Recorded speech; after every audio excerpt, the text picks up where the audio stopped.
Hi guys, so today is 13th of March 2021 and it is approximately 1 year that COVID-19 travel restrictions have been in place for foreign nationals. In this video, I will be clarifying who exactly needs a travel authorization letter to come to Canada and who does not need that letter. I will not be focusing or talking about refugees or protected persons or investors who want to come to Canada at this point of time because those are totally separate categories. Now, before we proceed, let us quickly try to understand the key difference between immediate family member and extended family member.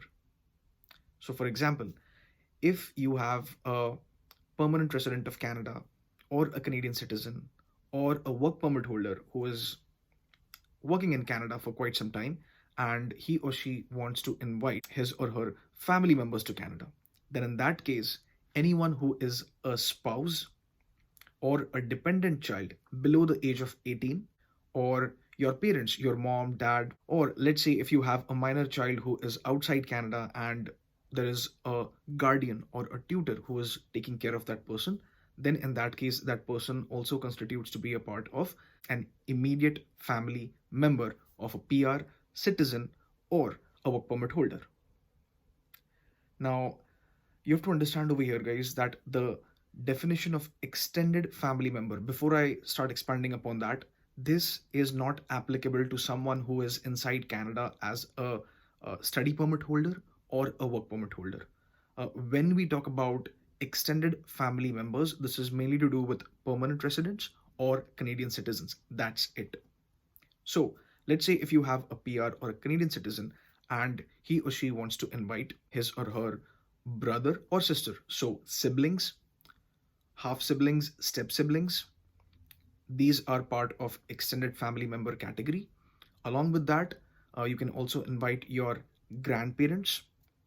Apart from that, you can also invite someone if you are dating someone for the past 1 year, but the condition is that you must have met that person or you must have been in touch or you have physically met each other in the past 1 year. So this requirement is here in place just to eliminate anything that has to do with complete online dating, because a lot of people do not end up meeting each other and then there is a misunderstanding whether they are really in a exclusive dating relationship or not.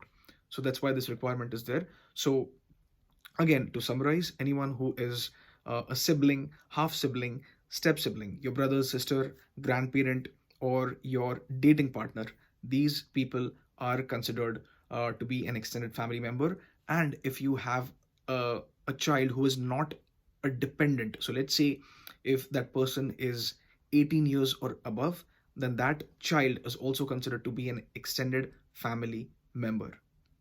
So I hope you have understood the difference between an immediate family member and an extended family member. Now let us find out who exactly needs a travel authorization letter and who does not. It is also important to understand that irrespective of the travel authorization letter requirement being in place or not, you need to have valid travel documents, which means I'm talking about visa. If you are coming from a visa required country like India or Bangladesh or Sri Lanka and so on. So in that case, you definitely need to have a visa to come to Canada. But apart from that, once you have that, then this travel authorization letter requirement comes into picture. So let's find it out. So, if a permanent resident of Canada wants to invite his immediate family member to Canada, and if this person has a valid visa in hand, then the person does not need an additional travel authorization letter to come to Canada. Same applies for a Canadian citizen as well. There is no need to have a travel authorization letter apart from the valid visa. However, if PRs or Canadian citizens want to invite their extended family members to Canada, then yes, there is a requirement of additional authorization letter from IRCC. Now, when it comes to work permit holders who are currently inside Canada or who may be outside Canada as well, but predominantly they have been working inside Canada for quite some time, then in that case, if they want to invite their immediate family members, they do need a travel authorization letter apart from the valid visa to come to Canada. And as I mentioned at the beginning of this video, the whole definition of extended family members currently in the COVID scenario where the restrictions are in place is not applicable for work permit holders. So we are not discussing about this.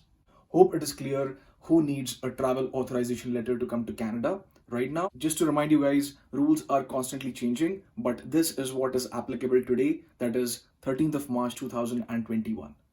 All the best, guys. Take care.